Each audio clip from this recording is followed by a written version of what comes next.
Most Texas landlords get this right by accident. It is worth getting right on purpose.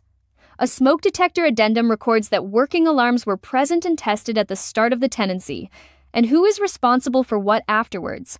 This is a safety obligation before it is paperwork, and responsibility is usually split. The landlord installs and certifies, the tenant maintains and does not disable. If that split is not written down, it is not much of a defense. It is worth saying plainly why this is a Texas form, rather than a generic one. This is an area where the answer genuinely changes at the state line. A document that is perfectly correct in one state can be missing something the next state requires, or carry a clause that state gives you no basis for. Downloading a national template and hoping it fits is how landlords end up holding paperwork that does not do what they think it does.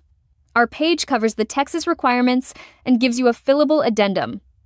So if that was useful, give it a like and hit subscribe, because we are working state by state through the landlord forms and the tenant law that sits behind them. And when you are ready to use this one, go to tenantscreeningbackgroundcheck.com. That is tenantscreeningbackgroundcheck.com, where you can fill this form in, download it free, and run a full screening on your applicant while you are there.